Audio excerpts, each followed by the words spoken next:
Πάμε. Λοιπόν, Σπύρος Αλεξανδρής. Σπύρος Αλεξανδρής. Σπύρος Αλεξανδρής. Ο οποίος πού βρίσκεσαι, Σπύρο μου, για πες μου σε παρακαλώ πάρα πολύ.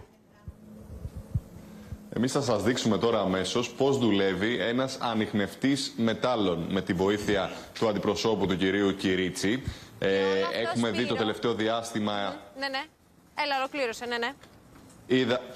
Έχουμε δει να έχει γίνει νέο χόμπι που έρχεται από τα παλιά, το κυνήγι του θησαυρού. Επικίνδυνο χόμπι για πολλούς οι οποίοι δεν γνωρίζουν.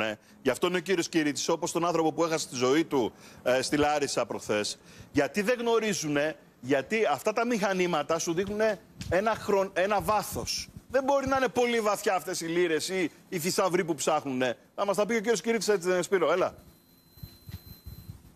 Πολύ σωστά. Ένας σύγχρονος ανιχνευτής δεν μπορεί να κάνει έρευνα στα 20 μέτρα, για παράδειγμα, βάθος. Βέβαια. Μπορούμε να χτυπήσουμε στόχους ανάλογα στο 1 μέτρο, στο 1,5.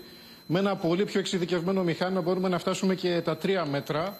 Εδώ έχω ένα σύγχρονο ανιχνευτή να σας δείξω. Κύριε Κυρίτσι, επειδή μας το λέτε πάρα πολύ καλά και επειδή μας βλέπουν κάποιοι άνθρωποι που χάνουν το μυαλό τους στο υποτιθέμενο ότι μπορεί κάτω να είναι σε μία σπηλιά 20-30 ο θησαυρός, κατεβαίνουν τόσο χαμηλά και χάνουν τη ζωή τους. Είναι επικίνδυνο αυτό που κάνουν. Πείτε τους ότι είναι μέχρι 3 μέτρα το πολύ.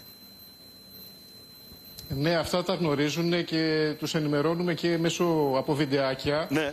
Επίσης και για τις άδειες έχουμε βοηθήσει πάρα πολύ κόσμο. Δίνουμε κάποια έντυπα τα οποία είναι έτοιμα, είναι προσυμπληρωμένα. Και αυτή τη στιγμή υπάρχουν περί τις 3.000 ενεργές άδειες χρήσης ανιχνευτή μετάλλου εδώ στην Ελλάδα. Θέλω όμως να σταθούμε ότι περισσότερο αυτός ο κόσμος... Συγγνώμη κύριε Κυρίτσι, ψάχνουν να βρούνε θησαυρούς. Όχι, κοιτάξτε, οι περισσότεροι από αυτούς ασχολούνται με αυτή τη δραστηριότητα σαν χόμπι. Είναι όπως το κάνουν οι Αμερικάνοι στην παραλία, οι Άγγλοι για παράδειγμα. Ναι. Δεν ψάχνουν να βρουν θησαυρούς, ψάχνουν να βρουν διάφορα χαμένα αντικείμενα. Μπορεί να είναι ένα νόμισμα, ένα δαχτυλίδι στην παραλία, ας πούμε, ένα παλιό αντικείμενο σε ένα χωράφι. Και αυτό θέλω να τονίσω ότι μπορεί να γίνει νομίμως. Και όποιος ενδιαφέρεται να το κάνει αυτό, υπάρχουν σχετικά βίντεο, υπάρχουν αναρτήσεις για να δουν τη διαδικασία. Και εμείς μπορούμε να τους βοηθήσουμε για αυτό το πράγμα. Μπράβο, καλά κάνετε και το λέτε. Καλά κάνετε και το λέτε. Έτσι, για να μην χάνουν τη ζωή τους άνθρωποι που πάνε σε μια σπηλιά μέσα να βρουν τι άραγε, τι. Πείτε μας λιγάκι, μας λέγατε για τα νέα μηχανήματα. Τι κάνουν αυτά ακριβώς? Δείξτε μας. Λοιπόν, εδώ έχω ένα σύγχρονο ανιχνευτή. Έχω 2 δειγματάκια, έχω ένα σκουριασμένο κομμάτι σίδερο και μια χρυσή λίρα. Θέλω να σας δείξω πόσο ο ανιχνευτής μπορεί να διαχωρίσει τα μέταλλα για να μην κάνουμε τσάπα σκάψιμο. Ναι. Αν περάσω το σιδερένιο αντικείμενο, ακούτε ένα μπάσο τόνο και έχει και χαμηλό αριθμό αναγνώρισης. Αν θέλω μπαίνω στο μενού και το σβήνω αυτό. Αν περάσω το χρυσό, είναι πιο οξύς ο τόνος. Μάλιστα. Αυτή είναι η διαφορά μεταξύ των μετάλλων. Και αν υπάρχει, μισό λεπτό, κύριε Κυρίτσι, αν υπάρχει κασελάκι που ενδεχομένως μπορεί να έχει μέσα λίρες ή οποιοδήποτε χρυσό, τι ήχο ακούς? Ακούς τον ήχο του σιδήρου ή ακούς τον ήχο του χρυσού? Μπορεί να κάνει διαχωρισμό? Ναι. Θα σας το εξηγήσω. Υπάρχει διαφορετική ένδειξη που έχουμε για ένα συμπαγές κομμάτι σιδερένιο και διαφορετική ένδειξη που έχουμε για τη λαμαρίνα ή το λευκοσίδηρο.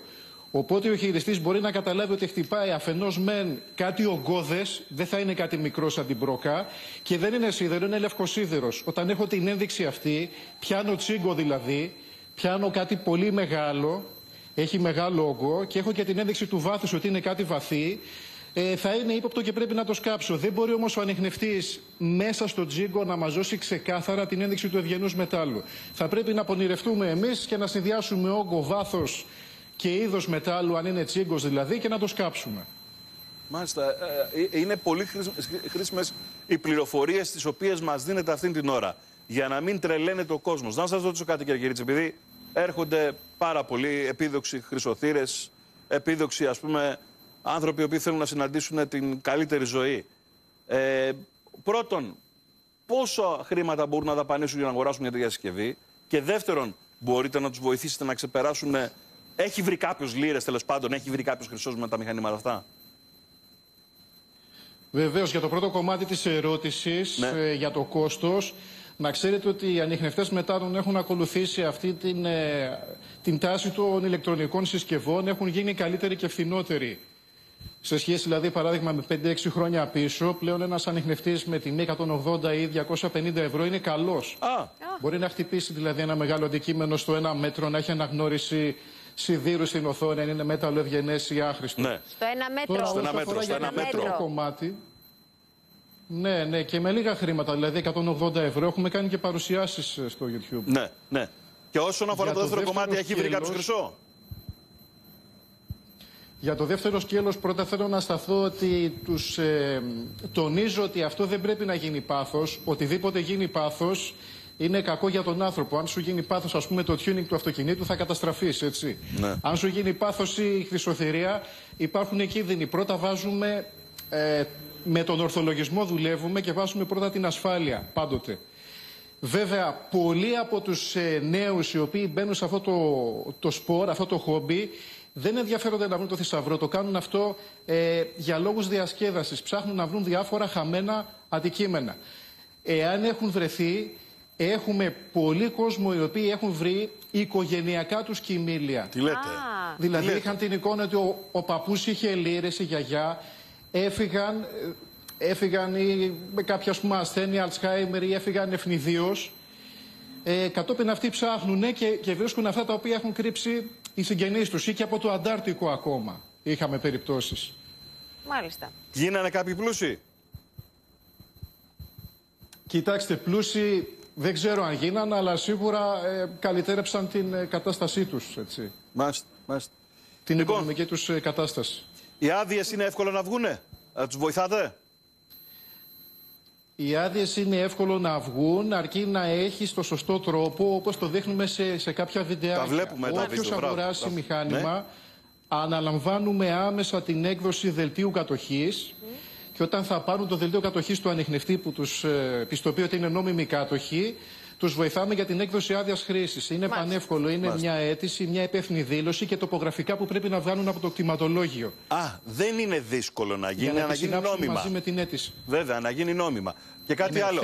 Νοικιάζετε? Θέλεις έναν υπολογιστή για να το κάνεις αυτό. Ναι. Νοικιάζετε και κάποια τέτοια όργανα? Τα νοικιάζετε ή μόνο τα πουλάτε? Δεν τα νοικιάζουμε γιατί από την νομοθεσία όταν θα νοικιάσεις ένα μηχάνημα θα πρέπει να έχεις την ευθύνη της έκδοσης άδειας χρήσης. Πράγμα που για τον χρόνο της ενοικίασης δεν μπορεί να γίνει. Δηλαδή δεν μπορώ να δώσω σήμερα ένα μηχάνημα και να βγάλω ας πούμε σαν αντιπρόσωπος ανιχνευτή άδεια για τον πελάτη. Σας ευχαριστούμε κύριε Κυρίτσι, μας δώσετε πολύ σημαντικές απαντήσεις. Πάρα πολύ σημαντικές. Την καλημέρα μας και στον Σπύρο Αλεξανδρή.